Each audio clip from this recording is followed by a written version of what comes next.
मसीह यस्सु के कादर जलाली फ़तहमंद अज़ीम नाम में तमाम भाइयों बहनों बेटियों को बहुत बहुत सलाम। बच्चों को प्यार। खुदावंद आप सबको बड़ी बरकत दे और खुदावंद का जलाली कवी मुबारक और फ़तहमंद हाथ आप सबकी ज़िंदगियों में इसी तरह बढ़ता रहे, इसी तरह खुदावंद में बढ़ते रहें, खुदावंद की शुक्रगुजारी करते रहें और खुदा के नाम को इज्जत और जला देते रहें। मैं शुक्रगुजार हूँ मालिक खुदावंद का कि उसने एक बार फिर मुझे मौका बख्शा मैं आपके सामने आऊँ और खुदा के कलाम को, खुदा की आवाज़ को आप तक शेयर करूँ।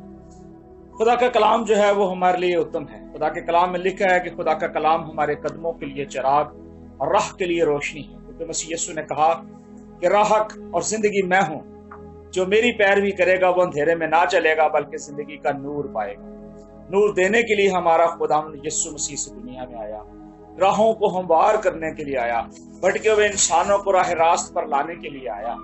आज हम किताब मुकद्दस में से देखते हैं खुदावंद के वादा। खुदावंद ने हमसे वादा किया। खुदा ने कहा कि मुझसे मांग और मैं कौमों को तेरी मिरास के लिए और जमीन के इंतहाई हिस्से तेरी मलकियत के लिए तुझे बख्शूंगा। खुदा आज हमें हर एक चीज देने के लिए तैयार है। बात सिर्फ है कि हमें वफादारी करने की जरूरत है, खुदा के कलाम को अपनाने की जरूरत है, खुदा के आईन कवानीन को समझने की जरूरत है। और खुदा का कलाम जो है हमें हर एक बात बताता, हमें सिखाता और अपने पाकरू की तहरीक से हमारी जिंदगियों के अंदर अपने कलाम को नाज़िल फरमाता है। खुदा हमें हर एक वो बरकत देना चाहता है जिसके लिए हम जद्दोजहद करते हैं। वो हमें हमारे मांगने से पहले जानता है हमें किन किन चीजों की जरूरत है। अगर हम खुदावंद में वफादार रहेंगे, खुदावंद में ताबेदार रहेंगे, उसकी ताबेदारी और वफादारी में अपने आप को बढ़ाएंगे, तो वो हमें हर एक बरकत देगा और हमारी सारी घाटी कमजोरियों को दूर करेगा। हम खुदा के कलाम में देखते हैं कि इब्राहिम खुदा पर ईमान लाया, रास्तबाज गिना गया। खुदा ने चूंकि अपने बंदे से मोहब्बत की, अपने बंदे से प्यार किया और उसने भी आमीन कहा और खुदावंद की हजूरी में चलता रहा। खुदा के कलाम में लिखा है कि जब इब्राहिम 99 बरस का हुआ तब खुदावंद इब्राहिम को नजर आया और उससे कहा कि मैं खुदावंद खुदा एक कादिर हूँ, यानी कादिर मुतलक हूँ, तू मेरे हजूर में चल और कामिल हो। आज जरूरी है कि जिस तरह खुदा का बंदा, खुदा का सूरमा इब्राहिम खुदा पर ईमान लाया और रास्तबाज गिना गया और खुदावंद की आईन कवानीन पर चलने के लिए कामिल होने लगा, आज जरूरी है कि हम भी कामिल बने जैसा कि हमारा बाप खुदावंद यीशु मसीह कामिल है। खुदा के कलाम में लिखा है और फिर मैं अपने और तेरे दरमियान अहद बांधूंगा और तुझे बहुत ज्यादा बरकत दूंगा। ये खुदा का वादा था। खुदा के कलाम में लिखा है कि मैं अपने और तेरे दरमियान अहद बांधूंगा, तुझे बहुत ज्यादा बढ़ाऊंगा।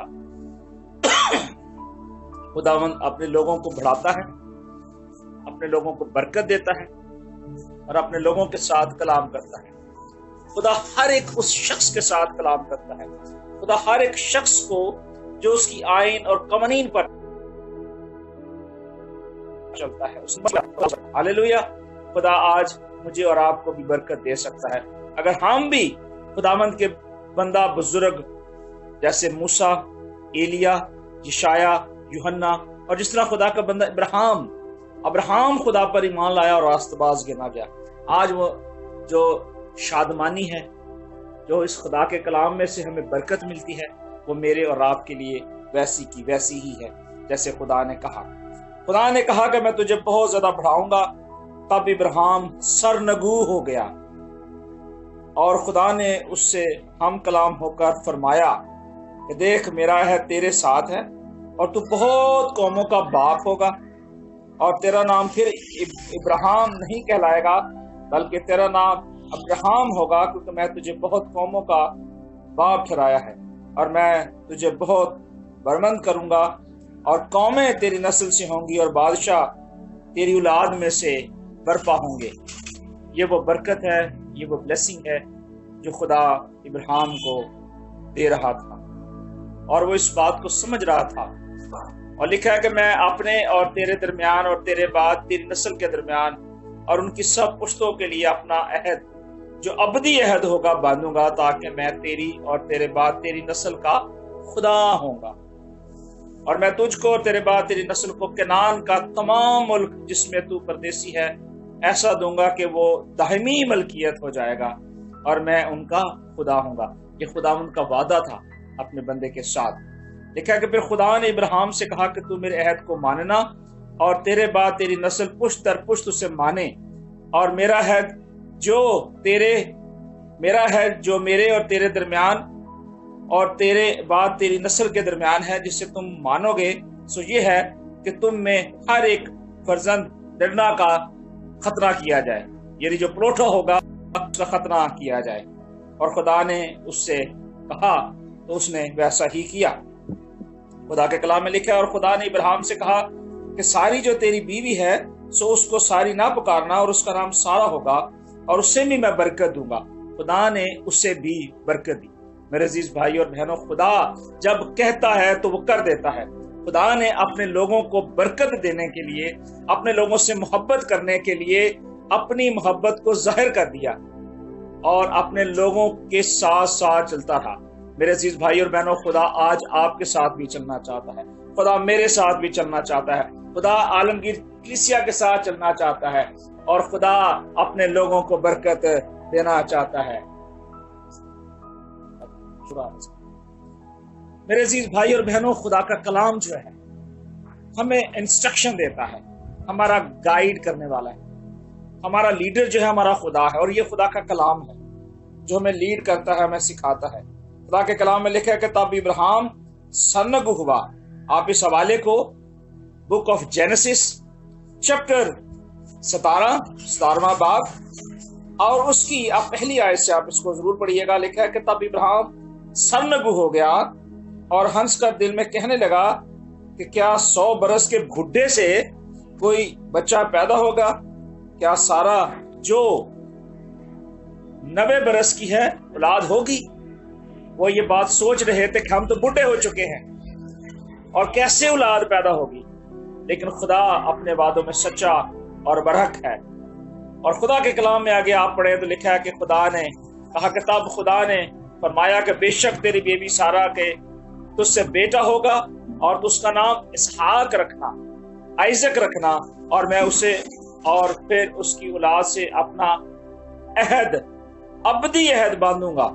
اب اس بات کو نوٹ کیجئے گا جو خدا نے کہا ہے کہ تو اس کا نام آئزک رکھنا یعنی اسحاق رکھنا، اور میں اسے اور پھر اس کی اولاد سے اپنا عہد جو ابدی ہے باندھوں گا۔ یہ خدا کے منہ سے ارشاد ہوا ہے، نہ کہ کسی اور نبی یا پیغمبر سے ہوا ہے، یہ خدا کے منہ سے، وہ خدا جو یہوہ خدا ہے، جو یہوہ ادنائی ہے، وہ کہتا ہے میں جو ہوں سو ہوں، وہ کہتا ہے میرے کھولے ہوئے کو بند نہیں کرتا اور بند کیے ہوئے کو کھول نہیں سکتا۔ وہ خدا کہتا ہے، یہوہ خدا، یہوہ خدا کہتا ہے کہ میں اپنا عہد اس سے باندھوں گا۔ لکھا ہے کہ پھر میں اپنا عہد اسحاق سے باندھوں گا جس کے آگے جو اگلے سال ہی اسی وقت معین پر سارا سے پیدا ہوگا۔ اور جب خدا ابراہیم سے باتیں کر چکا اس کے پاس سے اوپر چلا گیا، یعنی کہاں؟ آسمان سے چلا گیا۔ تو خدا کی حضوری، خدا کی پریزنٹ جو تھی وہ آ رہی تھی اور وہ اس بات کو سمجھ رہا تھا۔ میرے عزیز بھائی اور بہنوں، خدا اپنے وعدوں میں دیر نہیں کرتا، خدا اپنے لوگوں کو کبھی اکیلا نہیں چھوڑتا۔ اب بات یہ ہے کہ جب خدا نے ابراہیم کو برکت دی اور خدا نے اسحاق کو برکت دی اور نسلوں کو برکت دی، تو خدا نے اس کے ساتھ جو ابدی عہد تھا وہ قائم رکھا، اور وہ عہد آج بھی قائم ہے۔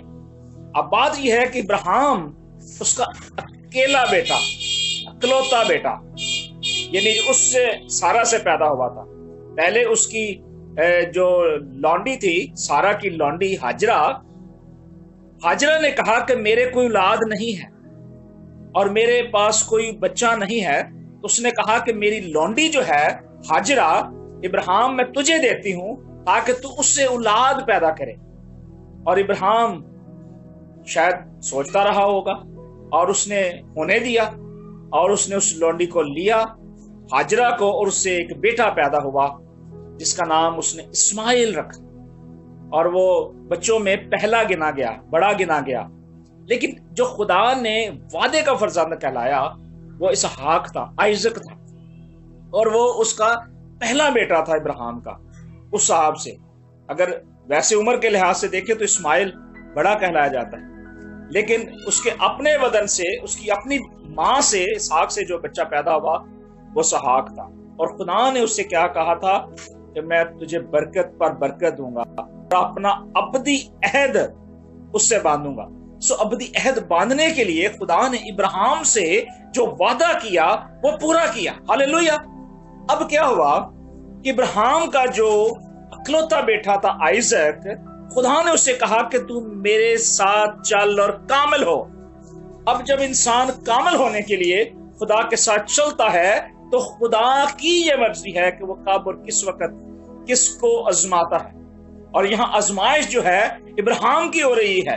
اس کا ایک ہی اکلوتا بیٹا ہے جس سے وہ محبت کرتا ہے، جس سے پیار کرتا ہے، اور جس کا اکلوتا بیٹا ہو اور اس سے اگر کوئی کہے کہ تو اپنے بیٹے کو قربان کر، تو وہ کبھی بھی یہ فیصلہ نہیں کر سکے گا۔ ابراہیم کو جب خدا نے کہا کہ تو اپنے بیٹے کو لے اور میرے لیے سوختی قربانی چڑھا، اسے قربان کر، اس نے دریغ نہ کیا، اس نے ہاں کی، لیکن اندر ہی اندر اس کے اندر کتنی جلن ہو رہی تھی، کتنی اس کو تکلیف ہو رہی ہوگی، یا کتنا وہ اندر سے پریشان ہو رہا ہوگا کہ خداوند تو نے اتنے سالوں کے بعد مجھے ایک بیٹا دیا اور اب وہ بھی تو مجھے کہہ رہا ہے قربان کر دے۔ لیکن اس نے خداوند کی وفاداری اور تابعداری کی، اور خدا کے کلام میں لکھا ہے کہ پھر ابراہیم اس بیٹے کو لے کے چلا گیا، اور قربان گاہ پر جو ہی بچے کو لٹا کے چھری چلانے لگا تو اوپر سے آواز آئی، آسمان سے آواز آئی، اے ابراہیم ابراہیم ابراہیم، اپنا ہاتھ روک لے، اپنا ہاتھ روک لے، سٹاپ کر لے، تو کہ تیری قربانی قبول ہو گئی ہے۔ اب یہاں جو ہے آئیزک کی قربانی نہیں ہوئی، اس کو قربان نہیں کیا گیا۔ اگر کوئی شخص کہے کہ اسحاق کی قربانی ہوئی ہے تو وہ غلط ہے۔ اکارڈنگ ٹو بائبل اس کی قربانی نہیں ہوئی، کیونکہ ابراہیم کی آزمائش خدا کر رہا تھا۔ خدا نے اسے کہا تھا کہ تو میرے حضور چل اور کامل ہو، اور اس نے وہ وعدہ پورا کیا اور خدا کے ساتھ ریلیٹڈ رہا۔ اب یہاں اس کی قربانی نہیں ہوئی کیونکہ اس کی آزمائش تھی، اور اس آزمائش میں وہ پورا ہوا۔ خدا نے کہا کہ میں نے جو تیرے سے آزمائش کی، اس آزمائش میں تو کامیاب رہا، سو تو اپنے اس بیٹے کے اوپر چھری نہ چلا، اور تیری بیک کے اوپر جھاڑی ہے، اور وہاں ایک مینڈا، ایک برا جو ہے اس کے سینگ اس جھاڑی کے اندر ہے، تو جا اور اسے لے اور اسے قربان کر۔ اور اس نے اس وقت اس کے اندر کتنی خوشی ہوگی، کتنی شادمانی ہوگی کہ اس کا بیٹا قربان ہونے سے بچ گیا۔ پریز دا لارڈ، ہاللیلویہ۔ اور یہ خدا کا جلال تھا، خدا کی برکت تھی جو اس نے اپنے بیٹے کے ساتھ کی، کیونکہ خدا اپنے بیٹے ابراہیم سے بھی پیار کرتا تھا، اسحاق سے بھی پیار کرتا تھا۔ اور پھر اس نے ابراہیم نے اس بیٹے کو پیچھے کر دیا اور برا لے کے اسے ذبح کیا، اور اس کے بعد وہ واپس آ گیا۔ اب بات یہ ہے کہ بہت سارے لوگ آج اس بات پر کنفیوز ہیں، وہ سمجھتے ہیں کہ یہ قربانی کس کی تھی۔ تو اکارڈنگ ٹو بائبل میں نے آپ کو بتا دی کہ یہ کہانی جو ہے خدا کے کلام کی سچی اور ٹرو کہانی، اس کو سمجھنے کی ضرورت ہے۔ اب آئی قربانی کی بات، سیکریفائس، قربانی کیا ہے؟ اب ہم اس کے بارے میں بات کرتے ہیں۔ ہاللیلویہ۔ اب بات یہ ہے کہ مختلف ادوار کے اندر، یعنی اولڈ ٹیسٹامنٹ کے اندر، جب خداوند نے توریت دی، شریعت دی، خدا نے اپنے آئین، اپنے قوانین دیے، انسٹرکشنز دی، تو خدا نے ہر ایک شخص کو جو انسٹرکشن دی تاکہ وہ اس کے مطابق چل سکے۔ خدا نے بزرگ موسیٰ کو وہ سارے آئین اور قوانین دیے تاکہ بنی اسرائیلی قوم کو سنائے جائیں، تاکہ وہ ایک قوم بن کے بہت ساری قوموں کو وہ لیڈ کر سکے، اور اس نے وہ قوموں تک میسج دیا۔ اب کیا ہوا؟ لوگوں نے خدا کے کلام کو قبول کرنے کی بجائے گناہ میں پڑ گئے، بدی میں پڑ گئے، اور اتنے گناہ کیے کہ خدا ان سے بیزار آیا۔ کیوں؟ ان کے لیے قانون تھا، انہیں ہر سال قربانی چڑھانی پڑتی تھی، اور قربانی کے لیے انہیں ایک بے داغ برا لینا پڑتا تھا جو سوختی قربانی کے لیے ہو، اور وہ اس برے کو لیتے یا اس کو پالتے اور اس کے سر پر ہاتھ رکھتے، اور اس کے بعد ہیکل میں لے جاتے اور کاہن کے काहिन को दे देते कि आप इस कुर्बानी को तो मेरे लिए चढ़ा, और जो ही वो कुर्बानी उसकी मंजूर हो जाती तो उसके साल के गुनाह जो थे वो ढांप दिए जाते। तो बात यह है कि वो कुर्बानियां जो थी वो साल ब साल की जाती थी, और खुदा के कलाम में लिखा है कि वो कुर्बानियां साल ब साल की जाती थी, लेकिन खुदा ऐसी कुर्बानियों से बेजार आया।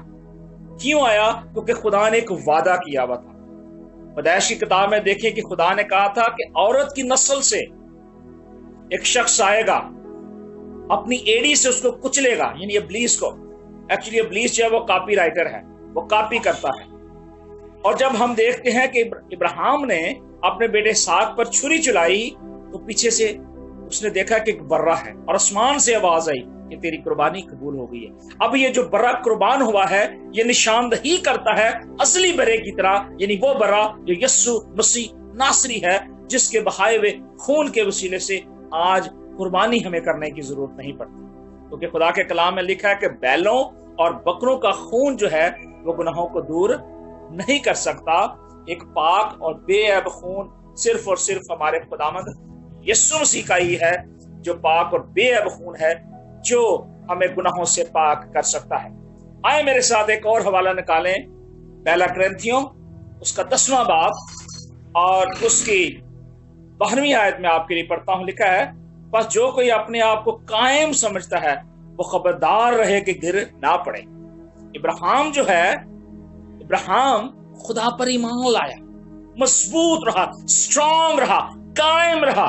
आज हमें भी उसी तरह कायम रहने की जरूरत है। हालेलुया, हमें उसी तरह कायम रहने की जरूरत है। और खुदा के कलाम में लिखा है, पर जो कोई अपने आप को कायम समझता है वो खबरदार रहे कि गिर ना पड़े। आज हमारी जिंदगी के अंदर बहुत सारे उतराव चढ़ाव आते हैं, बहुत दफा हम गिर जाते हैं, लेकिन अकलौता बेटा यीशु हमें उठा खड़ा करता है। अब मैं एक और हवाला आपके लिए पढ़ता हूं। लिखा है 14वीं आयत में, इस सबब से ऐ मेरे प्यारो बुत परस्ती से भागो। खुदा ने हमें हर तरह की बुत परस्ती से और हर एक नाराजगी से अलहदा रखा है, और वो चाहता है कि हमें हर तरह की आलूदगी से, चाहे वो रूहानी हो या जिस्मानी हो, हमें खुदावन चाहता है कि हम उससे बाज रहें, बच रहें। अब खुदा के कलाम में हम देखते हैं उसकी 20वीं आयत, मेरे साथ पढ़िएगा। लिखा है, बल्कि उसे 18वीं आयत से मैं आपके लिए पढ़ता हूं डिटेल के साथ, जो जिस्म के एतबार से इस्राएली हैं उन पर नजर करो, क्या कुर्बानी का गोश्त खाने वाले कुर्बानगाह के शरीक नहीं है? ये क्वेश्चन मार्क है, आपके और मेरे सोचने के लिए है।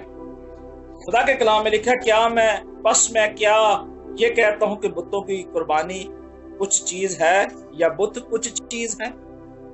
नहीं, कहता नहीं, बल्कि ये कहता हूं कि जो कुर्बानी गैर कौमें करती हैं शयातीन के लिए कुर्बानी करती हैं, ना कि खुदा के लिए। और मैं तुम्हें नहीं चाहता कि तुम शयातीन के शरीक हो। तुम खुदावंद के प्याले और शयातीन के प्याले दोनों में से नहीं पी सकते।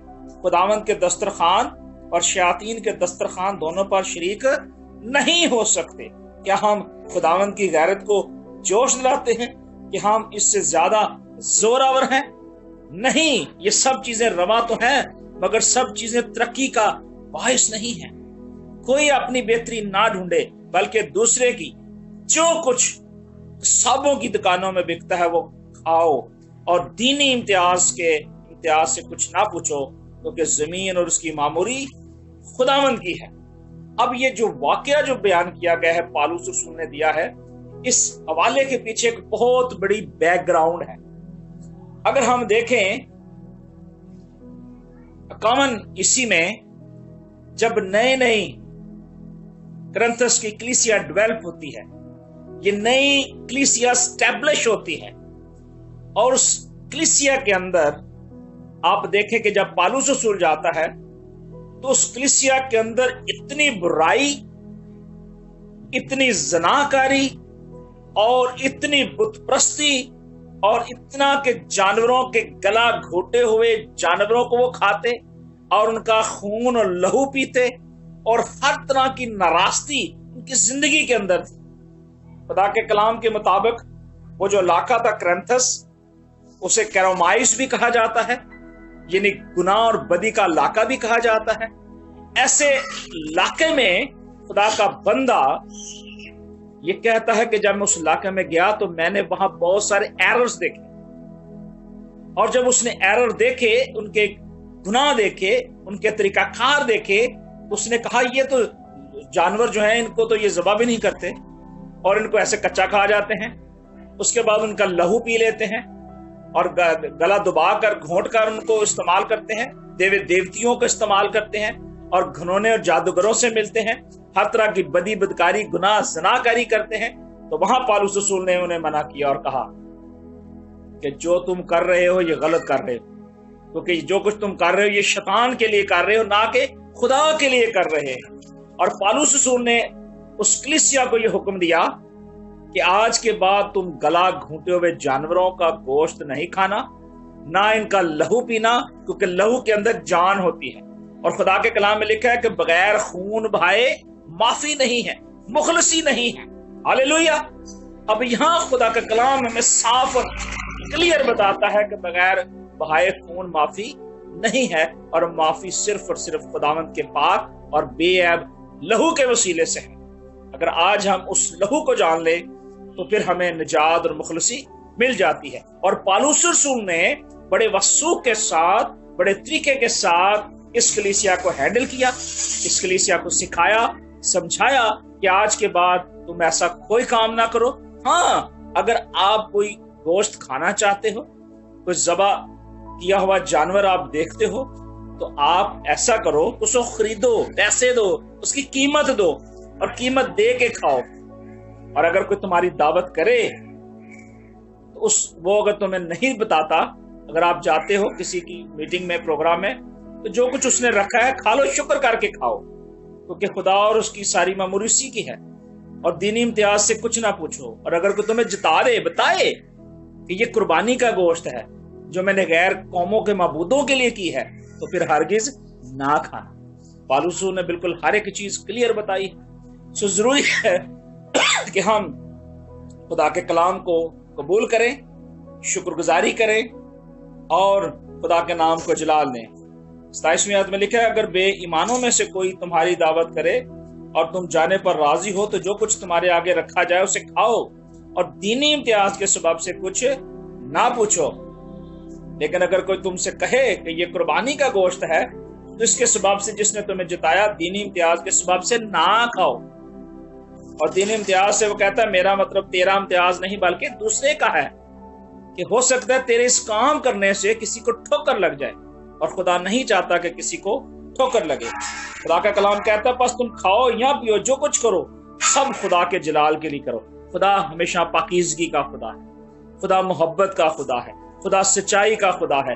खुदा यही चाहता है कि सब की तौबा तक नौबत पहुंचे और हर एक घुटना खुदा के आगे झुके, हर एक जुबान इकरार करे यस्सु मसीह निजात दहिंदा है।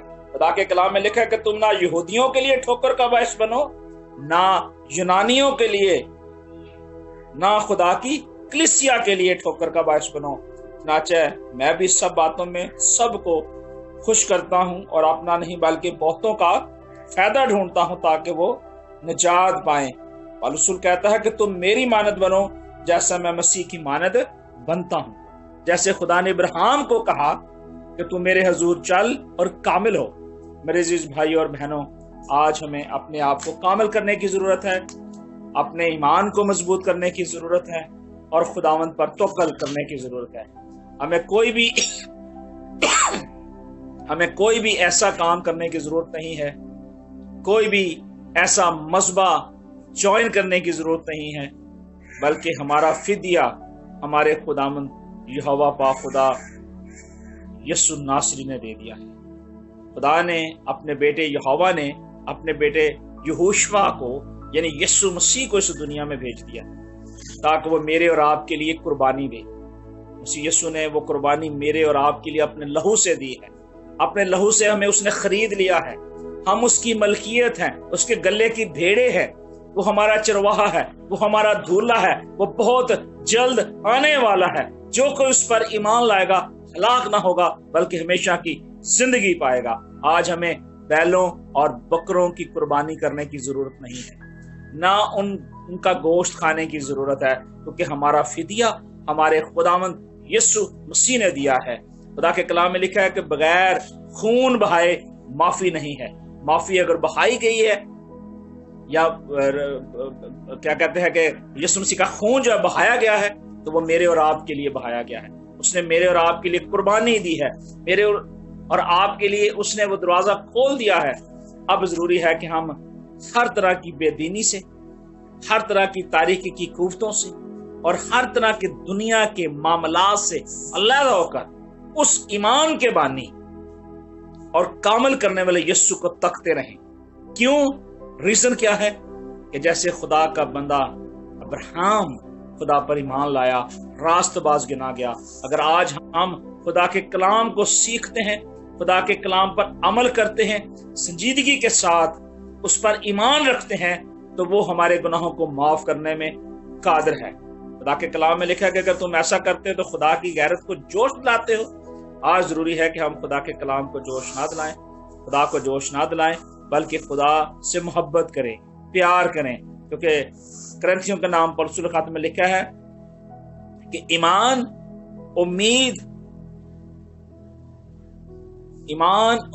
मोहब्बत, ये तीनों दायमी है। क्या है? दायमी है, मगर अफजल इसमें मोहब्बत है। खुदा ने दुनिया से ऐसी मोहब्बत की कि अपना इकलौता बेटा बख्श दिया, ताकि जो कोई उस पर ईमान लाए हलाक ना हो, बल्कि हमेशा की जिंदगी पाए। सो जिंदगी अजीजो सिर्फ और सिर्फ खुदावंद यीशु मसीह के पास है। ना तो बैलों और बकरों के खून में जिंदगी है, और ना उनके बहाए हुए खून के वसीले से मुखलसी है। ना आज आपके गुनाह जो हैं वो ढांपे जाते हैं, और ना ही आपके गुनाहों की मुखलसी होती है। मुखलसी चाहते हैं तो खुदावंद यीशु मसीह पर ईमान लाएं, तौबा करें, इकरार करें, बपतिस्मा लें और यीशु मसीह की रास्तबाजी में चलते रहें। खुदावंद आप सबको इस कलाम के पढ़े और सुने जाने पर आप सबको बरकत दे। इस कलाम को खुद भी सुनिए और दूसरे साथियों तक जरूर शेयर कीजिए। खुदा आप सबको बड़ी बरकत दे। God bless you all.